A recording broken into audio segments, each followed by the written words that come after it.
तो market leader और challenger के बारे में तो अब यहाँ पे बात हो गई। बढ़ते हैं नेक्स्ट टॉपिक की तरफ, जहाँ पे हम बात करेंगे दो और तरीके की मार्केट सेगमेंट्स के बारे में। तो उनमें से एक है मार्केट फॉलोअर और दूसरे हैं मार्केट निचर। अब ये क्या होता है पहले ये समझ लेते हैं, फिर एग्जाम्पल से इनके बारे में भी बात करेंगे। तो आई थिंक नाम से काफ़ी कुछ क्लियर है। मार्केट फॉलोअर यानी अपना कुछ भी नहीं है, जो प्रॉबेबली चल रहा है ये उसको फॉलो करने लग जाते हैं। क्योंकि क्या होता है, देखिए जब भी कोई आप नई चीज़ करते हैं फॉर श्योर उसमें रिस्क रहता है, पता नहीं चले ना चले।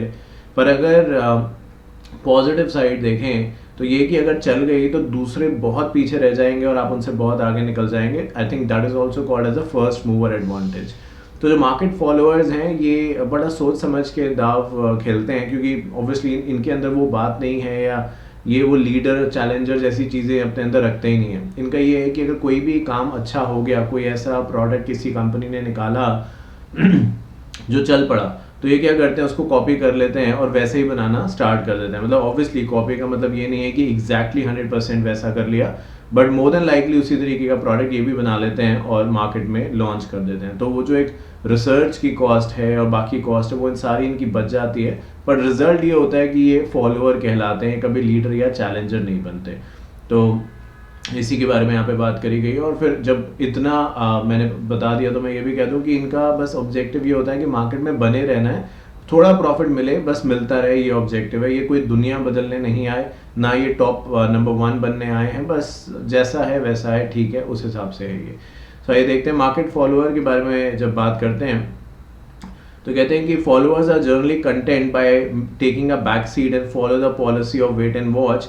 They rarely invest in their own funds in the R&D and sit and relax to watch market leaders to bring out novel मतलब नया an innovation product and afterward adopt a me too approach। मतलब अगर चल गया market leaders का product तो ये उसे कॉपी कर लेंगे और वैसे ही बनाना स्टार्ट कर देंगे। Their strategy is to maintain their market position by preserving existing customer base. Their strategy is to maintain steady profit, थोड़ा profit आता रहे, कॉस्ट बिल्कुल ना बढ़े। क्योंकि देखिए मैंने पहले भी बताया अलग अलग ओकेजन्स पे कि जब आप R&D करते हैं, रिसर्च एंड डेवलपमेंट करते हैं, तो क्या होता है कि काफ़ी सारी कॉस्टिंग लगती है। एंड सिर्फ कॉस्ट की बात नहीं है, बहुत बार ऐसा होगा एक पॉइंट ऑफ टाइम पे जाके जब हमें लगने लगेगा कि जितना भी पैसा हमने R&D पे खर्च किया उसका कोई फ़ायदा नहीं हुआ, बिकॉज वो आगे बढ़ ही नहीं पाया, वो एक्सपेरिमेंट, वो प्रोडक्ट हम बना ही नहीं पाए जिसके बारे में हम सोच रहे थे। जो ये जितना भी टाइम लगाया या यूँ कहते जो रिसोर्सेज लगाई वो सारा का सारा वेस्ट हो गया। तो ये लोग क्या करते हैं मार्केट फॉलोअर्स, ये सब में टाइम, पैसे, रिसोर्सेज कुछ इन्वेस्ट ही नहीं करते। जो चीज़ चल पड़ती है ये उसी को बनाना स्टार्ट कर देते हैं, इसीलिए इनको फॉलोअर्स के नाम से भी जाना जा रहा है। तो अपना कुछ नहीं है, जो जैसा हो रहा है उसको बस फॉलो कर लिया।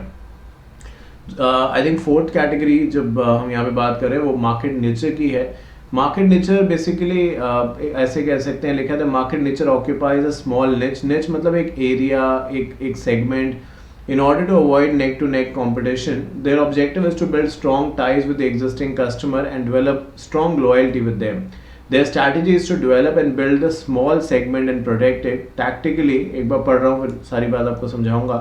Niches are likely to improve the product or service offering, offer value of money and build relation through superior after-sale service, service quality and other value-adding activities. तो देखिए जब मार्केट निच की हम बात करते हैं तो जैसे कि मैंने बताया कि निच का मतलब एक स्मॉल सेगमेंट, एक पर्टिकुलर एरिया। तो इनका कोई ये सपना नहीं है कि इनका ब्रांड जो है वो किसी स्टेट का एक ब्रांड बन जाए या देश का या दुनिया का, ऐसा कुछ सोच ही नहीं रहे। वो सिर्फ अपनी दुनिया में रहते हैं या अपनी कम्युनिटी में रहते हैं और जिनको वो सामान सप्लाई करते हैं उन्हीं को वो खुश रखना चाहते हैं। और कोशिश जैसे कि यहाँ पे बात कही भी गई है कि स्मॉलर सेगमेंट पे टारगेट करते हैं, क्योंकि इनके ना इतना पैसा है ना इतना रिसोर्सेज है कि अपने बिजनेस को एक अलग या नेक्स्ट लेवल तक ले जा सकें। तो बस जो लोग इनसे प्रोडक्ट लेते हैं वही दोबारा इनसे प्रोडक्ट लें, इनकी सबसे पहली कोशिश तो यही होती है। और इस चीज़ को ये और बेहतर बनाने के लिए, क्योंकि देखिए अगर मेरे पास बहुत सारे प्रोडक्ट्स हैं तो कंज्यूमर एक नहीं तो दूसरा, दूसरा नहीं तो तीसरा, तीसरा नहीं तो कोई और तो प्रोडक्ट ले गई। बट यहाँ पे इनके पास उतना कैपिटल ही नहीं है, उतने रिसोर्सेज नहीं है, तो ये बहुत कम रिसोर्सेज पे काम करते हैं और इनकी कोशिश ये है कि जिसने भी एक बार हमसे प्रोडक्ट लिया वो दोबारा भी हम ही से प्रोडक्ट ले, उसको खुश रखना, चाहे आफ्टर सेल सर्विस अच्छी करनी। तो बहुत कम सेगमेंट पे ये काम करते हैं, बट जो काम कर रहे हैं वहाँ पे अच्छा परफॉर्म करने की कोशिश करते हैं। इनके सपने बिल्कुल भी बड़े नहीं होते, बहुत ही माइन्यूट लेवल पे काम करते हैं। And the other part is कि कभी उससे ये आगे नहीं बढ़ते, ये कभी सोचते ही नहीं है कि हमें मार्केट निच से फॉलोअर या फॉलोअर से चैलेंजर या लीडर बनना है, कुछ भी ऐसा नहीं है। ये अपने ही सेगमेंट में काम तो करते चलते रहते हैं। तो ये आप देखेंगे 4 तरीके को हम यहाँ पे, या 4 तरीके से मार्केट सेगमेंट्स को हमने डिवाइड कर दिया और सारी बात मैंने आपको बता दी। एग्जाम्पल्स के तौर पे जैसे कि हमने चैलेंजर एंड लीडर या लीडर एंड चैलेंजर के एग्जाम्पल देखे, वैसे ही मार्केट के पर्सपेक्टिव से अगर बात करें तो यहाँ पे और 2 एग्जाम्पल्स दिए गए हैं उनके बारे में जो अभी हमने बात करी, जो फॉलो करते हैं और जो निच है। तो कहते हैं डेल लैपटॉप्स आपके सामने है, तो कहते हैं Dell is a market follower of Sony Vivo या Vaio. Dell learns of Sony experience and modify their product based on Sony.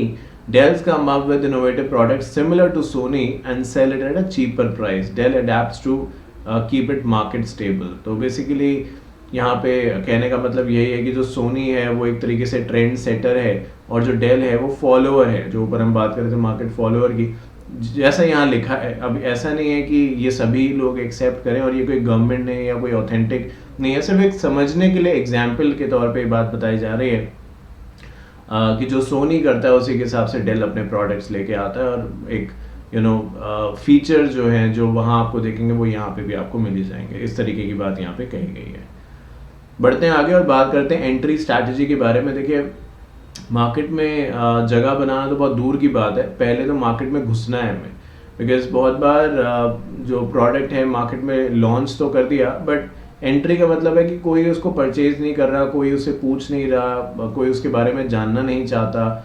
तो बेसिकली हम मार्केट में एंट्री के पहले करना चाहते हैं, फिर सस्टेन कर पाएंगे नहीं कर पाएंगे वो तो दूर की बात है। पहले एक बार लोग देखिए, कोई भी एक प्रोडक्ट है, अगर वो मान लीजिए खाने पीने का प्रोडक्ट है, खरीदने के बाद अगर कंज्यूमर उसको खाता है, उसको अच्छा नहीं लगता, वो एक अलग बात है, बट पॉइंट ये है कि वहाँ तक वो खरीदने तक पहुँच ही नहीं रहा, मेरा प्रोडक्ट ले ही नहीं रहा, क्योंकि शायद ये वजह हो सकती है। मैं एग्जांपल के तौर पे समझा रहा हूँ कि एक वेल एस्टैब्लिश कंपनी का जो प्राइस है वो 100 रुपये है किसी भी चीज़ का, और एक नया प्रोडक्ट लॉन्च किया किसी दूसरी कंपनी ने, उसने भी 100 ही रुपये प्राइस रखा है। तो कंज्यूमर बहुत बार रिस्क नहीं लेगा, वो कहेगा 100 रुपये में जो एस्टैब्लिश ब्रांड है मैं उसी का संभाल लूँ, पता नहीं नया वाला कैसा होगा नहीं होगा। ये सब डिफरेंसेस या ये सब थॉट्स आते हैं माइंड में कंज्यूमर्स के। अगर आप इसको मतलब एक पर्सनल लेवल पे देखेंगे तो आप भी इन चीज़ों को रिलेट कर पाएंगे। तो कहते हैं मार्केटिंग स्ट्रैटेजी में differ depending upon the unique situation of individual business. Every entry into the market, whether it is new or existing, is classified as a market pioneer, close follower or late follower. तो 3 तरीके से आप जो entry strategies हैं उन्हें define कर सकते हैं। एक मार्केट पाइनियर है, यानी ये लीडर है, ऐसे आप कह दीजिए। पाइनियर का मतलब वही होता है जो कुछ नया करे, चाहे टेक्नोलॉजी को इम्प्लीमेंट करके करे या किसी और चीज़ को, बट वो नया करे। और फॉलोअर्स, आई थिंक नाम से समझ में आ रहा है, जो कुछ नया ऐसे नहीं करते बट अडेप्टिव होते हैं, बहुत ज़्यादा फ्लेक्सिबल होते हैं, कि जैसे ही मार्केट पाइनियर ने कुछ लॉन्च किया, ये जो फॉलोअर्स होते हैं, जो ऊपर भी हम पढ़ के आए हैं, ये भी वही चीज़ जल्दी अडॉप्ट कर लेते हैं। और लेट फॉलोअर्स को कोई लेना देना होता नहीं है। जब सब सेटल डाउन हो जाते हैं तो लेट फॉलोअर्स मार्केट के अंदर एंटर करते हैं, जिसके आई थिंक अपने फ़ायदे हैं अपने नुकसान हैं, पढ़ेंगे अभी इसके बारे में और ज़्यादा। But as a general perspective से बात करूं तो लेट फॉलोअर्स को फ़ायदा ये है कि जब भी आपको एक नई प्रॉब्लम आपके सामने आती है तो आपको बहुत दिमाग लगाना पड़ता है उसको सॉल्व करने के लिए। तो लेट फॉलोअर्स जो होते हैं, जब वो मार्केट में आते हैं तो already more than half of the problem जो है वो बाकी लोग सॉल्व कर चुके होते हैं। तो ये एक बिजनेस को डायरेक्टली प्रमोट करने की बात कर सकते हैं, क्योंकि जितने भी हर्डल्स थे वो सब बाकी जो पहले आए हैं उन्होंने सॉल्व कर दिया। तो टाइम उन्होंने लगाया, जिसका फॉर श्योर फ़ायदा उन्हें मिलेगा जो भी यहाँ पे मार्केट पाइनियर बने बैठे हैं। बट जो लेट फॉलोअर्स हैं, डेफिनेटली ये उन चीज़ों में अपना समय बचाएंगे, और जो समय वो बचा है, जो रिसोर्सेज बची हैं, वो कहीं और इन्वेस्ट करेंगे। तो ऐसे है। तो पाइनियर के बारे में बात करें, अब देखिए अगेन ये बुक्स में तो नहीं है एग्जांपल्स के तौर पे, बट मैं यहाँ पे और भी एग्जांपल्स मुझे समझ में आ रहे थे, बट आई थॉट कि व्हाट्सएप एक पाइनियर है, बिकॉज व्हाट्सएप ने वो करके दिखाया जो किसी ने नहीं किया था व्हाट्सएप के आने से पहले। और आप देख लीजिए उसके बाद क्योंकि व्हाट्सएप चल निकला और दुनिया भर में यूज़ होने लग गया। अब तमाम देशों के अंदर, कंट्रीज़ के अंदर गवर्नमेंट भी अलग अलग तरीके से इसको यूज़ करने लग गई। तो उसके बाद देखते देखते बहुत सारे लोगों ने अलग अलग ऐसी प्लेटफॉर्म्स बना दिए। पर मुझे ऐसा लगता है कि कुछ भी हो, व्हाट्सएप लीडिंग है, मतलब आज के समय में तो एटलीस्ट लीडिंग है। तो ये आप देखिए एक एग्जाम्पल है कि फर्स्ट मूवर आपका कहाँ से आपकी कंपनी को कहाँ तक लेके जा सकता है। क्योंकि जो इसके बाद बने, जैसे कि वी चैट बना, सिग्नल बना, टेलीग्राम बना, हो सकता है वो इससे लाख गुना बेहतर हैं, बहुत अच्छे हैं वो।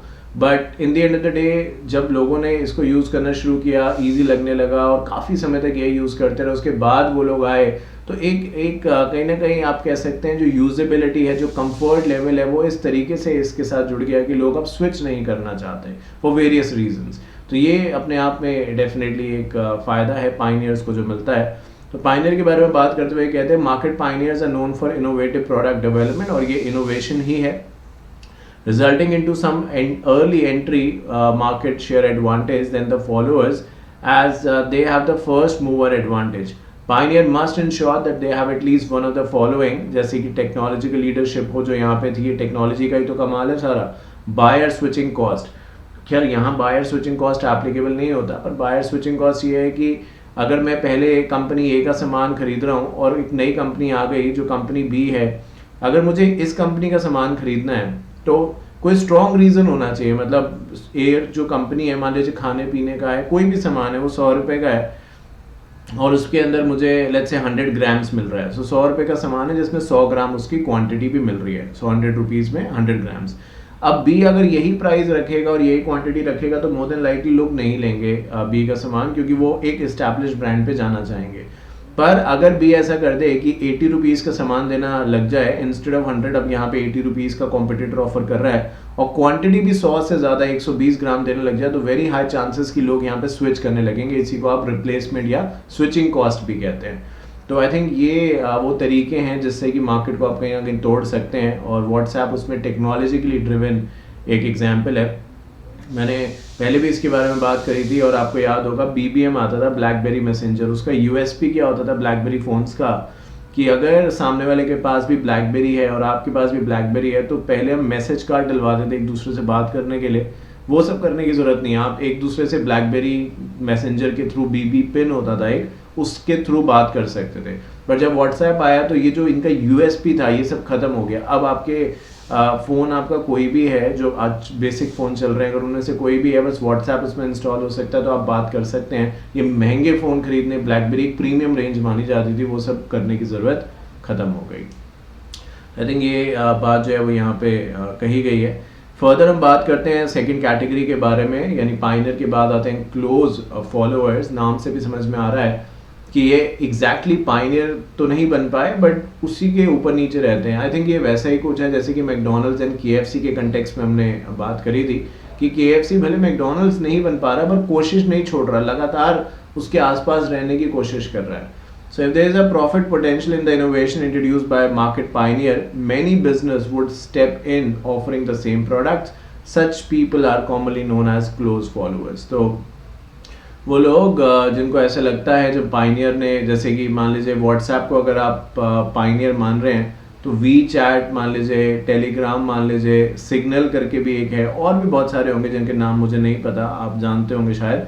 तो वो सारे के सारे जो व्हाट्सएप के बाद नाम लिखे हैं सब क्लोज फॉलोअर है, क्योंकि करते तो यही है जो व्हाट्सएप कर रहा है, मे भी और बेहतर तरीके से कर रहे हैं, नए फीचर्स दे रहे हैं, पर अब व्हाट्सएप इतना आगे निकल चुका है कि इनके बस की बात नहीं है। अगर ये सब मिल भी जाएंगे तब भी शायद उसके नंबर ऑफ सब्सक्राइबर्स को ये पीछे ना कर पाएँ। और फिर व्हाट्सएप के साथ एक और एडवांटेज रिसेंटली हो गया, मतलब मैंने से रिसेंटली मतलब समय हो गया, बट एक एडवांटेज तो है कि फेसबुक ने उसे खरीद लिया है, तो बैकिंग भी अब उसकी बहुत सॉलिड हो गई है। और फिर इंस्टाग्राम भी उन्हीं का ही है, तो और एक कहीं ना कहीं चीज़ हो गई। तो ये बात है।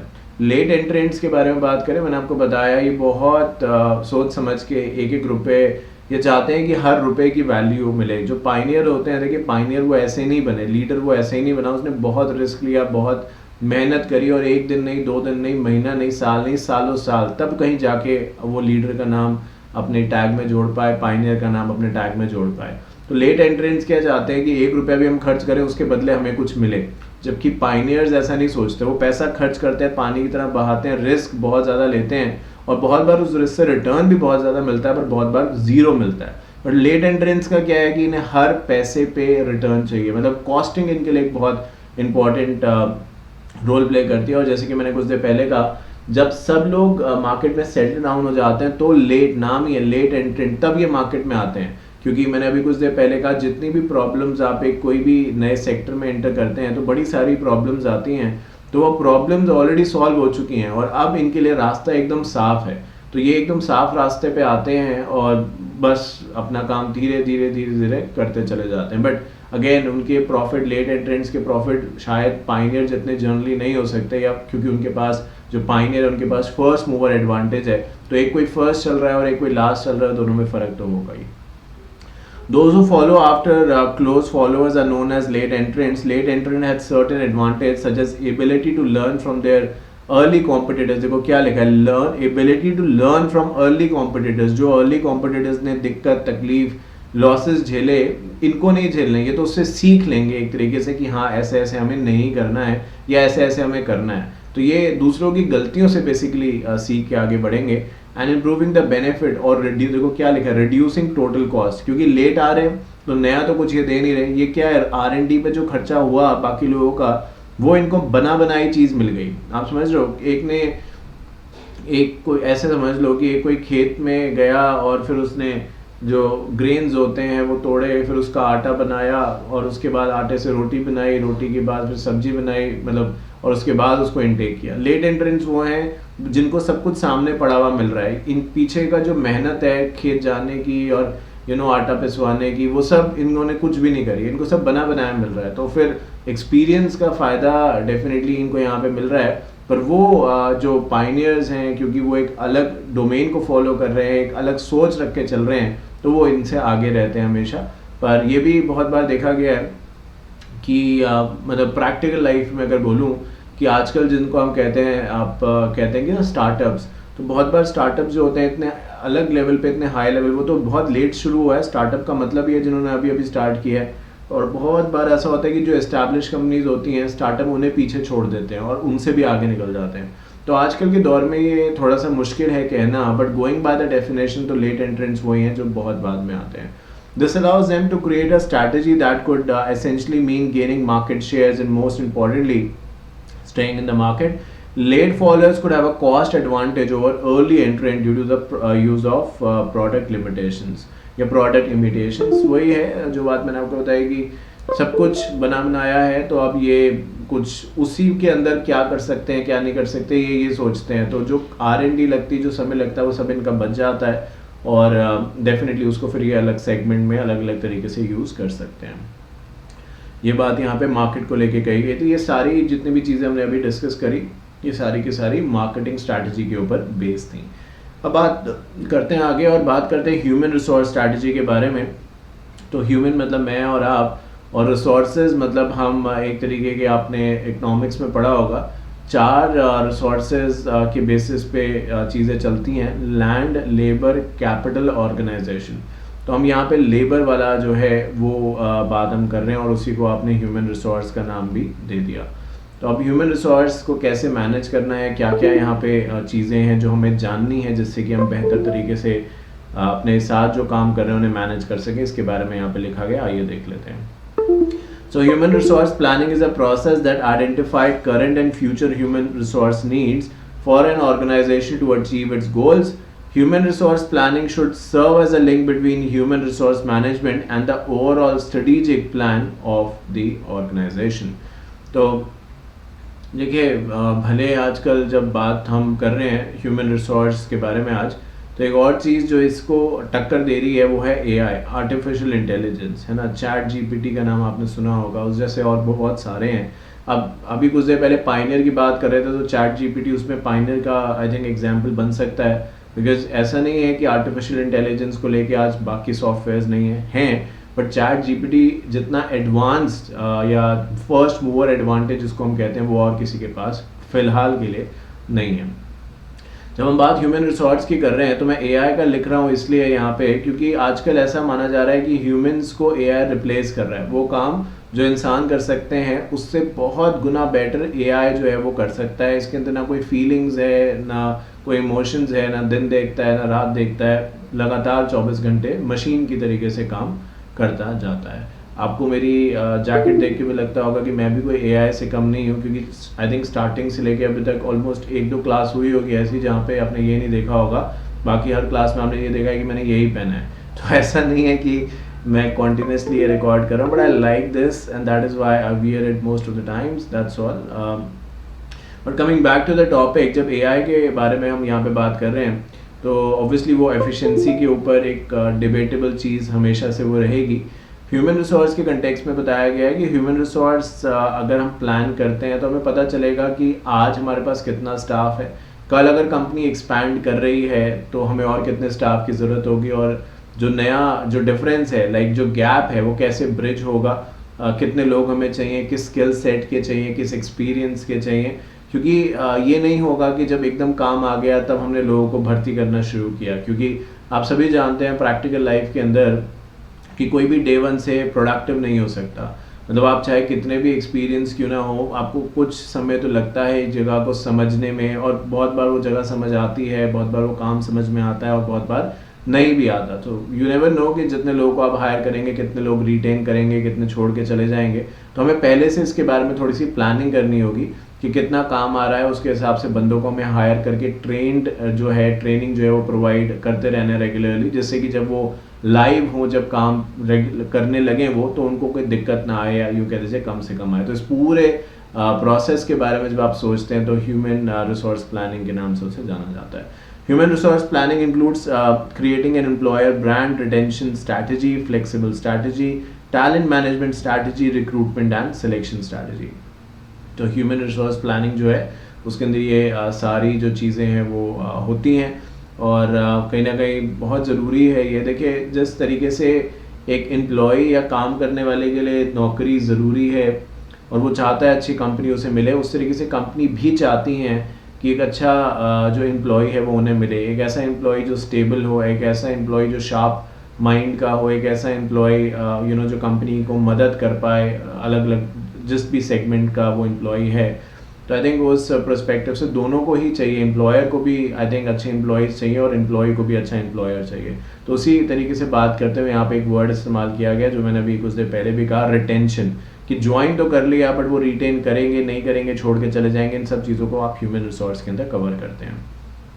तो कैसे ये एप्लीकेबल करनी है? सबसे पहले assessing the current HR capacity. Current जब असेसिंग की बात करते हैं मतलब ये कि कितने लोगों की इस कंपनी को ज़रूरत है, क्या वो 10 हैं, क्या वो 100 हैं, क्या वो 500 हैं, क्या वो 5000 हैं, कितने लोग आपको चाहिए, पहले तो आप ये पता लगाइए।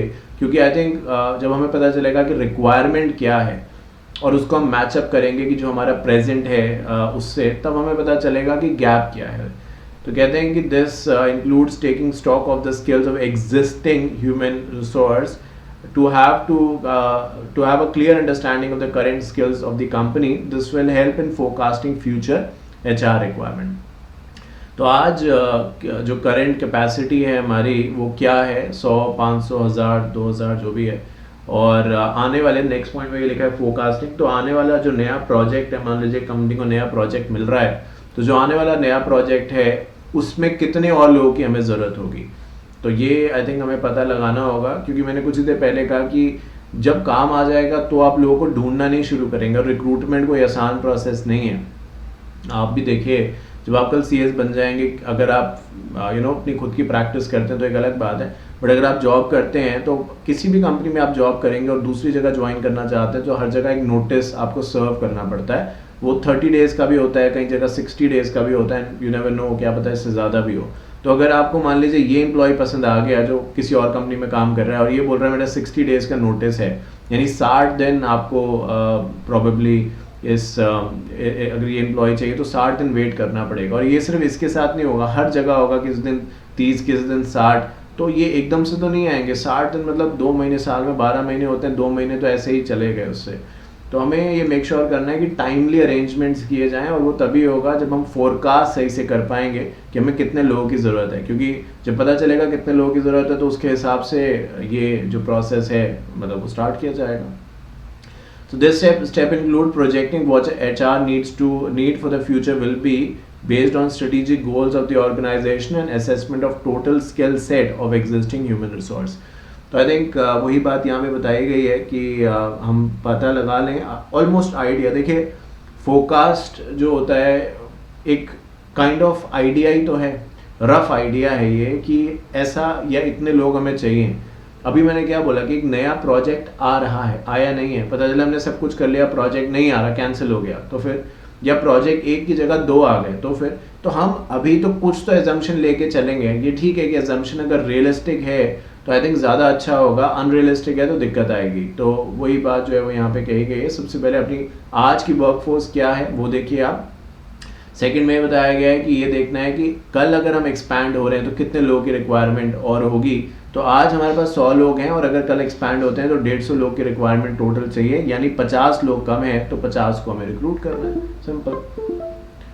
बात करते हैं developing HR strategy to support strategy of the organisation. Restructuring strategies में यही आएगा कि या तो एम्प्लॉयज़ को हायर करना है या उन्हें फायर करना है या उनका इंटरनली ट्रांसफ़र करना है. मतलब सेम नहीं रहेंगी चीज़ें, बदलाव आएगा. अब बदलाव पॉजिटिव भी हो सकता है और ऑब्वियसली नेगेटिव भी हो सकता है. तो हम यहाँ पे रीस्ट्रक्चर करेंगे कि पहले काम ऐसे होता था, अब इसकी जगह ऐसे नहीं ये होगा. पहले 10 स्टेप होते थे और इसमें ऑब्वियसली 10 लोगों की ज़रूरत होती थी. अब 10 की जगह 7 स्टेप्स होंगे, तो 3 स्टेप्स हमने हटा दिए. जो 3 लोग थे उनको भी फिर हमने हटा दिया या उनको कहीं और ट्रांसफ़र कर दिया. That is called as restructuring strategy, जो कि ऑर्गेनाइजेशन आई थिंक समय और नीड के बेसिस पे डिसाइड कर सकता है. रेगुलरली ट्रेनिंग देना. Outsourcing strategy. हर काम देखिए आप नहीं कर सकते. In the end of the day आप देखिए, मैं बहुत बार ऐसा एग्जांपल देता हूँ. अब बेंटले है, मर्सिडीज़ है, पोर्श, लैम्बोर्गिनी, मतलब बड़े बड़े जो हाई एंड कार्स बनाते हैं, BMW, ऑडी अब कोई बहुत मैटर नहीं करता, बट चलिए वो भी ले लीजिए आप, और कोई भी और इंडियन कंपनी ले लीजिए जो आप चाहते हैं. आप देखेंगे टायर्स ये अपने खुद के यूज़ नहीं कर रहे हैं. कोई MRF का कर रहा है, कोई सीएट का कर रहा है, कोई फलाना किसी और कंपनी का कर रहा है. क्यों नहीं कर रहे? जब करोड़ों रुपए की गाड़ियां बना रहे हैं तो टायर्स भी बना ले. टायर भी ऑडी अपने बना ले, मर्सिडीज़ अपने बना ले. चलिए बाकी छोड़िए, मारुति बना ले. मारुति तो लार्जेस्ट, इंडिया की सबसे पुरानी कंपनी है. टोयोटा वर्ल्ड की ग्लोबल लीडर उसे कहा जाता है. क्यों नहीं बना लेते अपने टायर्स?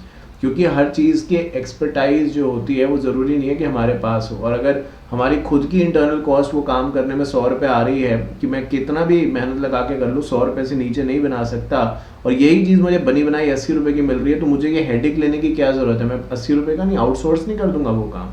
तो वही है, HR को ये भी देखना है कि कौन सा काम इन हाउस हो सकता है और कौन सा काम हम बाहर से करवा सकते हैं. और इसी के साथ कोलैबोरेशन भी आता है. कोलैबोरेशन आप इंस्टाग्राम पे बहुत बार देखते हैं, लोग कोलैबोरेट करते हैं एक दूसरे के साथ.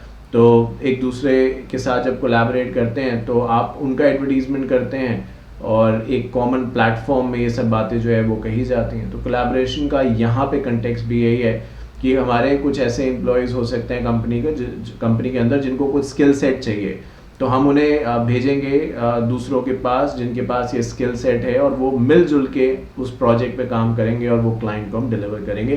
That is called as collaboration. तो आई थिंक ये सिचुएशनल चीज़ें हैं. इसमें बहुत ज़्यादा हम ये नहीं कह सकते कि ये चीज़ सही है और वो चीज़ गलत है. ये सिचुएशन और नीड एंड सर्कमस्टांसेस के बेसिस पे तय करी जाएंगी. Retention strategy. आज की दुनिया में जितना मैंने अभी कुछ देर पहले कहा, जितना आई थिंक डिफ़िकल्ट जॉब ढूंढना है उतना ही डिफ़िकल्ट एम्प्लॉय को रिटेन करना भी है. क्योंकि उसके पास अगर उसके पास स्किल है, अगर एम्प्लॉय के पास स्किल है तो नौकरी की कोई कमी नहीं है. बहुत सारे ऑफर्स हैं उसके सामने, तो आपके साथ ही वो क्यों काम करे. तो अगर सब कुछ अच्छा रहेगा, आप उसे जो नीचे बातें लिखी भी हुई हैं कि आप उसे कंपनसेशन देंगे, वर्क लाइफ बैलेंस देंगे, रिवॉर्ड वगैरह रिकॉग्नाइजेशन देंगे, तो ऑटोमेटिकली वो रिटेन होगा. तो रिटेंशन स्ट्रैटेजी एक पॉइंट है नाम के लिए, बट वो बहुत सारी चीज़ों से रिटेन होगा. वो सिर्फ सैलरी से रिटेन नहीं होगा, क्योंकि जहाँ भी एक एम्प्लॉय काम करेगा विदाउट सैलरी तो वो करेगा नहीं, सैलरी तो लेगा ही, बट सैलरी के ऊपर उसको क्या मिल रहा है. बहुत बार कंपनीज क्या करती हैं, आपको अलग अलग डिस्काउंट कोड्स या डिस्काउंट कूपन्स देती हैं. अमेजोन के उसके हेल्थ इंश्योरेंस दे रहे हैं, फैमिली का दे रहे हैं, बच्चों का दे रहे हैं, ESOP वगैरह ऑफर कर रहे हैं, कोई स्वेट इक्विटी दे रहा है. तो ये सब क्या है? ये सब वही तो तरीके हैं जिससे आप एम्प्लॉय को रिटेन कर सकते हैं. एंड आई एम श्योर ये चीज़ें तभी लागू होंगी जब आपके पास स्किल सेट है। अगर किसी एम्प्लॉय के अंदर स्किल नहीं है तो ये उसकी इसमें से कुछ भी उसके लिए नहीं है, फिर यहाँ पे वो कहीं पे भी जाए कोई फ़र्क नहीं पड़ता। बट जो कंपनी के लिए एसेट हैं, जो कंपनी के लिए ज़रूरी हैं, कंपनी ये सब कुछ उनके लिए करने को तैयार है, उनको बाहर भी भेजेगी ट्रेनिंग वगैरह के लिए, जिससे कि वो सीख के आएँ और फिर दूसरों को सिखाएं। तो इस तरीके से जो है ह्यूमन रिसोर्स के अंदर चीज़ें चलती हैं, जो आई एम श्योर काफ़ी कॉमन है और काफ़ी प्रैक्टिकल है और आपने बहुत बार इसके बारे में सुना होगा। तो मार्केट एंड ह्यूमन रिसोर्स के बाद अब बढ़ते हैं आगे और बात करते हैं प्रोडक्शन स्ट्रैटेजी के बारे में। देखिए, जब भी कोई सामान बनता है तो वो प्रोडक्शन है ना, सामान बन रहा है। तो प्रोडक्शन इतना आसान नहीं होता बिकॉज उसके अंदर बहुत सारे चैलेंजेस आते हैं आपके सामने। आपको कॉस्ट भी एक लेवल पे रखनी है, जैसे कि यहाँ पे लिखा है। आपको फ्लेक्सिबल भी होना है क्योंकि कंपटीशन बढ़ भी रहा है, घट भी रहा है, कौन है सामने उसके हिसाब से, और कहीं ना कहीं सर्विसेज भी अच्छी देनी है। तो बहुत सारी चीज़ों का जो प्रेशर है वो प्रोडक्शन डिपार्टमेंट पे रहता है, क्योंकि अल्टीमेटली प्रोडक्शन डिपार्टमेंट से सामान प्रोड्यूस होकर बाहर निकलता है और जो मार्केट है उसमें ये कैसे मैचअप और मिक्सअप होगा ये प्रोडक्शन डिपार्टमेंट को तय करना होगा। तो उसी को ध्यान में रखते हुए प्रोडक्शन स्ट्रैटेजी के बारे में यहाँ पे बात करी गई है और उसमें सबसे पहला जो पॉइंट है वो है डिफरेंशियल स्ट्रैटेजी का। तो कहते हैं under a differential strategy the companies try to make a different product and unique from that offered by competitors in the market. Such a differential may be done in terms of enhanced quality, quantity, pricing, appearance and after sales service than rival। मैंने अभी कहा कि हमें market में compete करना है और same services देके तो कंपटीशन हो नहीं सकता जिस तरीके की मार्केट आज है। तो हमें क्या करना है, कुछ तो अलग करना है। या तो प्राइस कम कर दें, बट प्राइस के साथ अगर क्वालिटी भी गिरा रहे हैं तो फिर कोई लेगा नहीं, बात फिर वहीं आ गई। तो प्राइस भी उतना ही कम करना है जितना अफोर्डेबल है, जहाँ तक हम क्वालिटी में कॉम्प्रोमाइज़ नहीं कर रहे हैं। क्वालिटी भी ज़्यादा देनी है, फीचर्स भी, जिसको आप कहते हैं कि चीप एंड बेस्ट, वो वाली बात हम बेसिकली यहाँ पे कहना चाहते हैं। और आजकल एक और चीज़ है जो बहुत मैटर करती है, that is after sale service. क्योंकि देखो, जो आज ज़माना है वो बहुत इस हद पे भी आप कर लीजिए, इंस्टाग्राम इस पे, उस पे, फेसबुक पे, टीवी पे ऐड, जो मर्जी कर लीजिए, पर कहीं ना कहीं अगर आपके प्रोडक्ट में दम है तो आपको इन सब चीज़ों की ज़रूरत उतनी नहीं पड़ेगी। मैं ये नहीं कहता कि एडवर्टीजमेंट आपको नहीं करनी है, प्रोडक्ट आपका बिकेगा। जब पार्ले जी आज तक एडवर्टीज़ करता है ना, हाजमोला, हाजमोला डाइजेस्टिव टैबलेट है, किसको नहीं पता है इसके बारे में, वो भी ऐड करते हैं, अमिताभ बच्चन तक से ऐड करवा देते हैं, मैगी ऐड करता है, तो बाकी तो फिर किसी की क्या ही बात है। तो ऐड करना बुराई नहीं है, क्योंकि there is always a new client और अ न्यू कहीं ना कहीं कंज्यूमर्स जो कि मार्केट में हैं, तो उनको हमें अट्रैक्ट अपनी तरफ करना है। तो डिफरेंशियल का मतलब यहाँ पे यही है कि प्रोडक्ट कुछ अलग हो। अब किसी भी सेंस में अलग हो सकता है, उसकी क्वालिटी अच्छी है पहले से, प्राइस डेफिनेटली पहले से कम है, जो अपीयरेंस है, पैकिंग स्ट्रक्चर है, वो बहुत अट्रैक्टिव है। क्योंकि आप किसी भी मॉल में जाते हैं, आई थिंक प्रोडक्ट अंदर से कैसा है ये तो उसको खाने के बाद, अगर खाने का है तो पता चलेगा, बट सबसे पहले तो हमें उससे पैकिंग दिख रही है। अगर पैकिंग अच्छी है तो मोर देन लाइकली हम उसे ले लेते हैं। घर आने के बाद हम उसे यूज़ करते हैं, हो सकता है अच्छा लगे, हो सकता है ना अच्छा लगे, बट लाए हैं पैकिंग की वजह से उसे। तो वो पैकिंग का जो फैक्टर था वो बाकी के कंपैरिजन में एक डिफरेंशियल कहीं ना कहीं काम कर गया, और इसी को प्रोडक्शन का काम माना है, क्योंकि प्रोडक्शन ही तय करता है। प्रोडक्शन कोई प्रोडक्ट बना नहीं रहा है, बट जब बन गया है उसको कैसे मार्केट में रखना है, क्या पैकिंग देनी है, क्या प्राइस देना है, क्या ऑफर्स डिस्काउंट चलाने, ये सब उसका काम है। Cost leadership strategy. So under a cost leadership strategy, the company tries to diminish its cost of production by repairing economies of scale on a larger volume of production in single batch. Higher the scale of production, lower will be the cost of production due to reduction in fixed cost. ये तो economics का एक basic सा principles है कि अगर आप bulk में सामान बनाते हैं तो कॉस्ट ऑफ प्रोडक्शन उसकी कम आती है। तो यहाँ पे ये भी एक फैक्टर है कि अगर हमारा सामान जो है, हमारी जो भी कंपनी है, जो भी वो सामान बनाती है, अगर वो काफ़ी बिकता है तो देयर आर चांसेस कि हम कॉस्ट का लेवरेज ले सकते हैं, कॉस्ट के बेसिस पे मार्केट में खेल सकते हैं। तो मान लीजिए बाकियों का जो प्रोडक्ट है, मैं एग्जांपल बोल रहा हूँ, वो 1 रुपये 30 पैसे का कॉस्टिंग कर रही है, बट हम बल्क में सामान बना रहे हैं तो यही चीज़ हमें 90 पैसे में कॉस्ट कर रहा है। कोई भी चीज़ हो सकती है ये। तो आप देख रहे हैं कितना मार्जिन, अब पैसे का मार्जिन तो ऑलमोस्ट यही निकल गया हमारा। तो डेफिनेटली जब यहाँ इतना मार्जिन निकाल लिया तो हम इसको जब बेचने जाएंगे वहाँ पे भी इसका प्राइस थोड़ा कम रख सकते हैं। अब प्राइस कम करने में हमने ना क्वालिटी कम करी है ना क्वांटिटी, बट हमने इतना बल्क में सामान बनाया कि उसकी कॉस्ट ऑफ प्रोडक्शन अपने आप कम होगी। बट अगेन ये चीज़ उन्हीं पे लागू होती है जिनका सामान बिकता है। जो एकदम नया नया है वो इतना सामान बनाने को तो बना दे, बट अगर बिकेगा नहीं तो ये सारा मुनाफे के चक्कर में पता चला और नुकसान हो गया। तो ये भी एक कॉल है जो आपको लेनी है प्रोडक्शन डिपार्टमेंट को कि सामान कितना बनाना है। फॉर श्योर ज़्यादा बनाएंगे तो कॉस्ट ऑफ प्रोडक्शन कम आएगी, बट अगर ये सामान नहीं बिका तो ये उल्टा हो जाएगा, आपको लॉस हो जाएगा। मार्केट सेगमेंट स्ट्रैटेजी, देखिए हर तरीके के लोग इस मार्केट में हैं। आप देखेंगे कि जैसे डव शैम्पू है, ठीक है, या हेड एंड शोल्डर शैम्पू है, मैं एग्जांपल दे रहा हूँ, या सर्फ एक्सेल है। अब ये लोग क्या कर रहे थे, पहले बड़े बड़े पाउच में आधा किलो 1 किलो इस तरीके की चीज़ें बना के बेच रहे थे। बट फिर इन्हें रियलाइज़ हुआ कि नहीं यार, और भी तो लोग हैं जो हमारा प्रोडक्ट लेना चाहते हैं, बट द थिंग इज़ कि या तो उनको ½ kg की रिक्वायरमेंट नहीं है, ½ लीटर की रिक्वायरमेंट नहीं है, या उनकी कॉस्ट से या उनकी पहुंच से, बजट से ये बाहर है, तो वो कुछ और ले लेते हैं। तो हम एक काम करते हैं, हम उन्हें ये ट्राई करवाते हैं। तो हम क्या करते हैं, ये निकाल देते हैं ट्रायल पैक 10 रुपये का, उसमें क्वांटिटी कम देते हैं बट ट्रायल है, मतलब एक बार आप यूज़ करके देखो। अगर आपको यूज़ करके अच्छा लगा तो फिर क्या करोगे आप फिर अगली बार से कहोगे ठीक है यार जैसा भी है पर लूँगा तो मैं यही, मतलब कोशिश हमारी यही रहेगी फिर। तो ये है मार्केट सेगमेंटेशन, क्योंकि हर कोई एक जैसा नहीं सोचता है, सब लोग अलग अलग सोच रहे हैं। तो हमें ये देखना है कि मार्केट को किस चीज़ की ज़रूरत है और वो प्रोडक्ट हमें बनाना है, वो प्रोडक्ट देना है। क्योंकि डव का आपको क्या लगता है, जैसे कि डव है, हेड एंड शोल्डर है, सर्फ एक्सेल है, इतनी बड़ी बड़ी कंपनीज, इंटरनेशनल कंपनीज, इनको 10 रुपये से आपके मेरे 10 रुपये से कोई फ़र्क पड़ता है, पर ये कहीं ना कहीं चाहते हैं कि हम इनकी फैमिली का हिस्सा बने। एक बार प्रोडक्ट इस्तेमाल तो करके देखें। आज भी देखिए, मान लीजिए मुझे एक नहाने का साबुन लेना है, मैं एग्जाम्पल बोल रहा हूँ, ठीक है, बाथिंग सोप लेना है, मैं एग्जाम्पल बोल रहा हूँ, ये नहीं कि मैं अपने बारे में बोल रहा हूँ, जनरल बोल रहा हूँ। तो मैं गया, मैंने कहा भैया कोई किसी मॉल में, किसी शॉप में, जहाँ पे भी, कि मैंने देखा कि मुझे 10 रुपये वाला साबुन दे दीजिए नहाने के लिए। उसने कोई भी दे दिया, वो लक्स भी हो सकता है, लक्स में भी 10 तरीके के आ रहे हैं, ये स्मेल वो स्मेल अलग अलग, तो ले आया मैं। अब मेरा काम वही, यही चीज़ जो है 10 रुपये में लेके आया हूँ, तो लॉस ही किया है, क्योंकि 10 रुपये में मान लो मुझे मिल रहा है 50 ग्राम्स, अगर यही मैं 20 रुपये का लेता तो 100 नहीं 110 ग्राम मिलते हैं, यानी 10 ग्राम ज़्यादा। बट क्योंकि मुझे तो ट्राई करना है और उनको क्या है कि मुझे मना नहीं, वो ये नहीं चाहते कंपनी वाले कि मैं अगर 10 रुपये का सामान मांगूं तो लक्स की जगह दुकान वाला मुझे कोई और दे, तो इसलिए वो कहते हैं जब देना ही है तो चलो हम ही दे देते हैं 10 रुपये का। फ़ायदा तो वो यहाँ पे भी कमा रहे हैं, फ़ायदा तो वो यहाँ पे भी कमा रहे हैं, मेरा भी काम हो रहा है, उनका भी हो रहा है। तो that is called as market segmentation. In market segmentation, the company divides the market according to the type of customers it has focus and target. It sells different products and service to different types of customers. To achieve the goal, it produces and sells goods and service as per the needs of customer. जो customer चाहेंगे वो देंगे।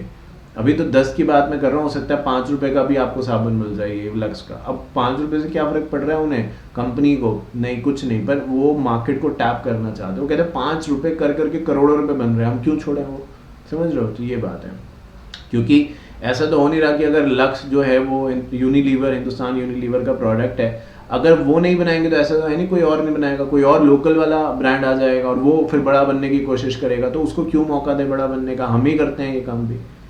Price and cost strategy, under the price and cost strategy the company sells the product at a very low price. This strategy is used when the product are homogeneous in nature and the company is not able to differentiate. For example, matchsticks. The customer will not care about brand while buying this and will easily switch to other brands if the current company try to raise the price. अभी तो देखिए मतलब gas जो है अगर है घर पे, इंडक्शन का भी खैर आजकल समय हो गया है, बट अगर मुझे कोई भी चीज़ में माचिस चाहिए, मैच बॉक्स मीन्स माचिस, मैं गया, मैंने कहा जी माचिस का मुझे एक पैक दे दीजिए, उसने कोई भी रख दिया, मैंने कहा कितने का, उन्होंने बताया था, मैं ले आया 20 रुपये का मान लीजिए, उन्होंने मुझे दे दिया, ठीक है। मैं फिर कुछ समय के बाद रिक्वायरमेंट हुई तो उन्होंने मेरे सामने रखा और मुझसे 25 रुपये मांगे। मैंने कहा अरे मैं तो अभी लेके गया था, आपने 20 रुपये का दिया था। वो कह रहे अरे ये तो बढ़ गया है, 25 का हो गया। तो अब हो सकता है दो यहाँ पे डिसीजन होंगे, कोई कहेगा चलो कोई बात नहीं, कोई कहेगा अरे नहीं भैया कोई 20 वाला नहीं है। तो अब क्या होगा, जो कोई और कॉम्पिटिटर होगा जो उतने में दे रहा होगा उसका सामान आगे हो जाएगा, क्योंकि मुझे माचिस में कोई ब्रांड इतना मैटर नहीं करता। मतलब देखो, हो सकता है आप लोग मुझसे डिफर करें किसी चीज़ को लेके, बट मैं जनरलाइज बात कर रहा हूँ, क्योंकि स्पेसिफिक्स में जाएंगे तो हम कभी भी किसी चीज़ का एक कंक्लूजन नहीं निकाल सकते, क्योंकि everybody has a right to think differently, और उसमें कुछ गलत भी नहीं है। तो वो कह रहे हैं कि ऐसे प्रोडक्ट जिनमें कोई डिफ्रेंसिएशन नहीं है, आपने ए कंपनी की माचिस ली या बी की ली, क्या फ़र्क पड़ता है, दोनों काम एक जैसे ही कर रही हैं।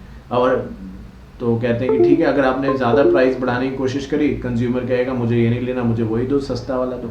तो ये वाली बात है। फिर कहते हैं क्वालिटी स्ट्रैटेजी। अब देखिए, अभी हम बात कर रहे थे 10 रुपये 5 रुपये को लेके, अब हम बात करते हैं करोड़ों रुपए को लेके। क्वालिटी स्ट्रैटेजी, अब कुछ ऐसा इलीट क्लास है, इलाइट क्लास, जो भी आप प्रोनाउंस करना चाहें, जिनके पास पैसे की कमी नहीं है, कोई फर्क नहीं पड़ता, मतलब प्राइस बढ़ गया घट गया पता ही नहीं है, इस बारे में कुछ भी कोई लेना देना नहीं है।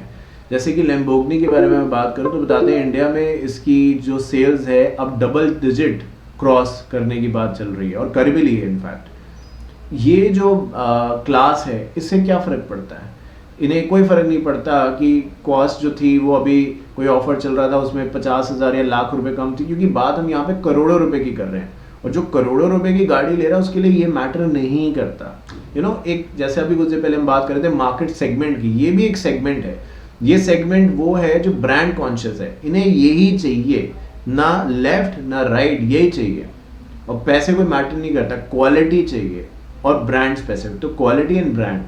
तो जब ये इस तरीके के क्लास की बात यहाँ पे आती है, तो जो ब्रांड्स यहाँ होते हैं वो भी कॉम्प्रोमाइज़ नहीं करते, उन्हें पता है कि हमारा सामान हर कोई नहीं लेगा। अब मिस्टर ए को गाड़ी खरीदनी है तो वो लैम्बोर्गिनी के शोरूम में नहीं जा रहे, क्योंकि उन्हें पता है कि मुझे उतने लेवल की गाड़ी चाहिए ही नहीं, मुझे तो पैसे हैं नहीं, वो अलग बात है, बट वो जा ही नहीं रहे वहाँ पे। तो इनका जो सेगमेंट है वो एक फिक्स सेगमेंट है, और वो सेगमेंट ऐसा है जो क्वालिटी पे कॉम्प्रोमाइज़ नहीं करेगा। तो ऑब्वियसली ये लोग भी क्वालिटी पे कॉम्प्रोमाइज़ नहीं करना चाहते जब अपना सामान बनाते हैं, क्योंकि उन्हें पता है कि हम जो पैसा मांगेंगे वो मिल जाएगा, बस शर्त एक है क्वालिटी हमारी अच्छी होनी चाहिए, तो क्वालिटी पे कॉम्प्रोमाइज़ नहीं करते। तो ये भी एक कह सकते हैं मार्केट का सेगमेंट है। So under quality strategy, the company produces and sells premium goods and service. The price of such goods and service are naturally very high, such as luxury cars and bikes. However, the strategy attracts those customers who have huge income and they therefore prefer top quality product as status symbol. कोई फर्क नहीं पड़ता क्या महंगा क्या सस्ता, कोई फर्क नहीं पड़ता। तो आई थिंक यही तो बात है मार्केट के अंदर, कि आपको वो लोग भी मिलेंगे जो एक एक रुपया बचाना चाहेंगे, और वो लोग भी मिलेंगे जिन्हें पैसे की कोई वो ही नहीं है, मतलब मैं ये नहीं कहूँगा कदर, बट मैं बोलूँगा कि उन्हें मैटर ही नहीं करता कि कुछ कम है कुछ ज़्यादा है, हार्डली मैटर्स। तो दोनों ही, जब हम एक कंपनी चलाते हैं तो हम दोनों ही तरीके के कंज्यूमर्स का ध्यान रखें, वैसे ही प्रोडक्ट्स बनाएं। तो ये बात जो है वो यहाँ पे कही गई है। अब मैं आपको एग्जांपल देता हूँ, एक टाटा का सॉल्ट आता है, ठीक है, Tata salt, simple Tata salt, सालों साल से एक जैसी पैकिंग वही, ठीक है। अब उसमें उन्होंने मुझे नाम नहीं याद है, मैं सिर्फ एग्जांपल बता रहा हूँ, कहीं मॉल्स में मैंने देखा था कहीं, तो टाटा सॉल्ट है, उसमें एक शायद उसका नाम है लाइट, टाटा सॉल्ट लाइट। फ़र्क क्या है दोनों के अंदर, इसके अंदर जो भी मतलब हार्मफुल थोड़ा सा नमक में रहता है वो और यहाँ पे कम कर दिया। तो मान लीजिए टाटा सॉल्ट नॉर्मल पैकेट जो 1 kg का, उसकी कॉस्ट 20 रुपये है, एग्जाम्पल बोल रहा हूँ, मुझे पता नहीं है। ये चीज़ जो है टाटा सॉल्ट लाइट, ये 50 रुपये का है। अब कोई ये सोचे यार इतने में तो 2.5 किलो नमक आ जाएगा 50 में, तो मैं यही लूँगा, बट कोई ऐसा भी होगा, और बहुत होंगे ऐसे जो कहेंगे नहीं हम तो यही लेंगे फॉर वेरियस रीजंस। तो हर तरीके के कस्टमर्स के लिए यहाँ पे आई थिंक प्रोडक्ट्स अवेलेबल कराना कंपनी की जिम्मेदारी है, और आई थिंक प्रोडक्शन डिपार्टमेंट का वहीं पे इंपॉर्टेंट रोल होता है कि हर तरीके के कस्टमर को टैप इन करे। छोटा अगर कस्टमर है उसके पास उतना बजट नहीं है तो उस हिसाब का सामान लाए, बड़ा कस्टमर है जो हेविली स्पेंड कर सकता है तो उसके हिसाब से सामान लाए। Product mix. Under this strategy, the company produce and sell product mix. A product mix is a group of products which are sold by same company. For example, Hindustan Lever, P&G means Procter and Gamble.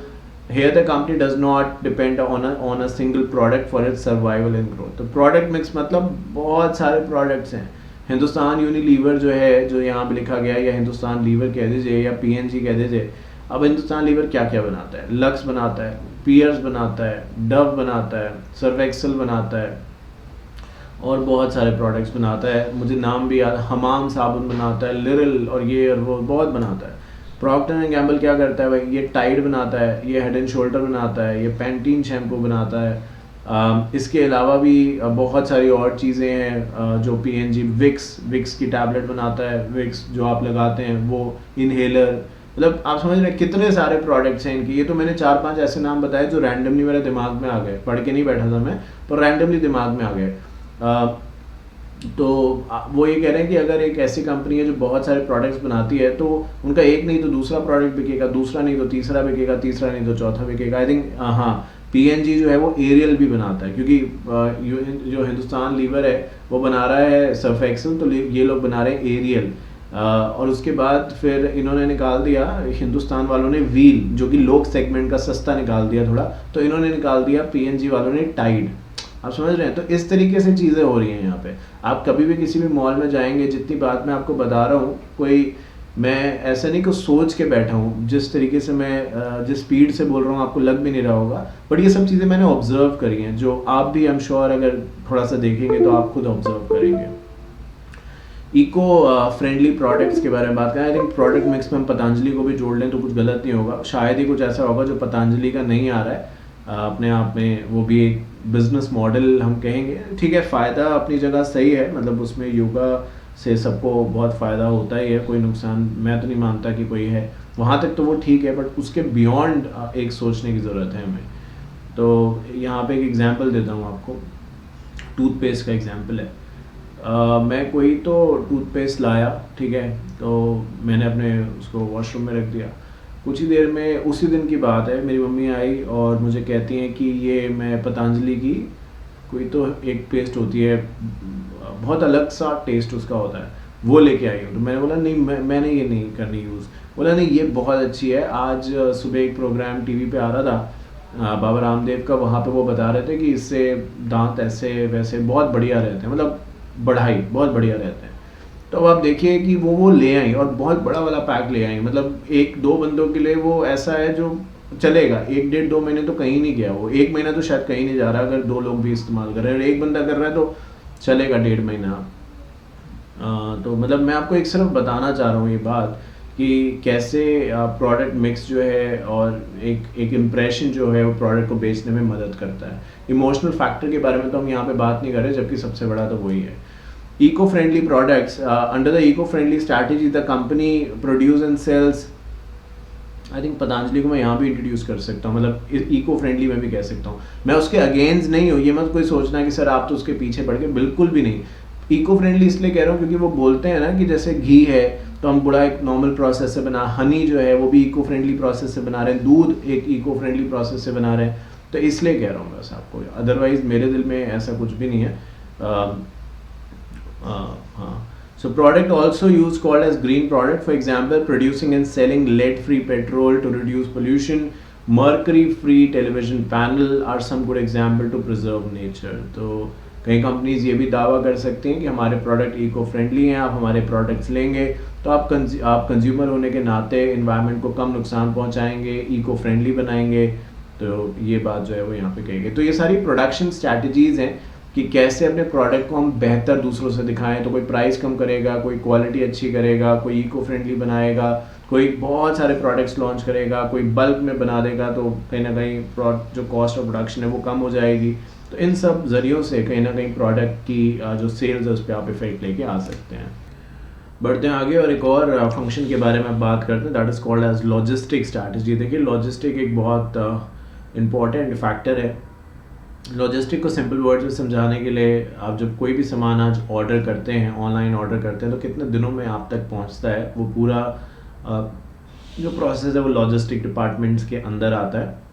क्योंकि आज जिस तरीके से e commerce बढ़ रहा है और चीज़ें एडवांस हो रही हैं, तो बहुत कोई वेट नहीं करना चाहता, तो तुरंत सामान डिलीवर होता है। आज आप देखते हैं कि 10 मिनट्स डिलीवरी, इस पे बहुत चल रहा है बिजनेस। जेप्टो है, ब्लिंकिट है, ये 10 मिनट्स डिलीवरी करके लॉन्च हुए हुए हैं। लगने को लग जाते हैं 20-25 मिनट भी, बट अगर बारिश हो रही है, कुछ भी हो रहा है ऐसे, या डिमांड बहुत ज़्यादा है तो, बट 10 मिनट्स डिलीवरी का टैग है। तो जब 10 मिनट में घर आपके सामान, मतलब इतने में तो शायद आप नीचे जाएंगे, बहुत बार वापसी आएंगे, तो 10 मिनट से ज़्यादा आपको लग जाएगा, प्लस डिस्काउंट्स मिलते हैं आपको वो अलग। तो लॉजिस्टिक का एक जो प्रॉब्लम था जिसकी वजह से कंज्यूमर मन बनाते बनाते रह जाता है कि सामान लूँ या ना लूँ, ये तो 4 दिन बाद आएगा, 10 दिन बाद आएगा। वो सब अब धीरे धीरे कम हो रहा है और उसके लिए कंपनी अपनी सप्लाई चेन मजबूत कर रही है कि जैसे ही ऑर्डर प्लेस हुआ तुरंत सामान जो है आपको दिखने लग जाएगा, कि आपको अपडेट्स भी आएंगे डिपेंडिंग अपॉन आप कौन सा सामान मंगा रहे हैं और किस ऐप से मंगा रहे हैं, कि आपका सामान पिकअप हो गया है, अब आपका सामान डिस्पैच हो गया है, अब आपका सामान आउट ऑफ डिलीवरी है, अब आपका सामान डिलीवर हो गया है, ये। और आप इसको लाइव ट्रैक भी कर सकते हो, कोरियर नंबर तक आप तक जो भी कंसाइनमेंट नंबर है या एयरवे जो बिल रहता है नंबर, वो आपको शेयर कर देते हैं, तो आप उस कोरियर कंपनी की वेबसाइट पे जाके डायरेक्टली ट्रैक भी कर सकते हैं। तो ये लॉजिस्टिक्स के तौर पे चीज़ें होनी शुरू हुई हैं।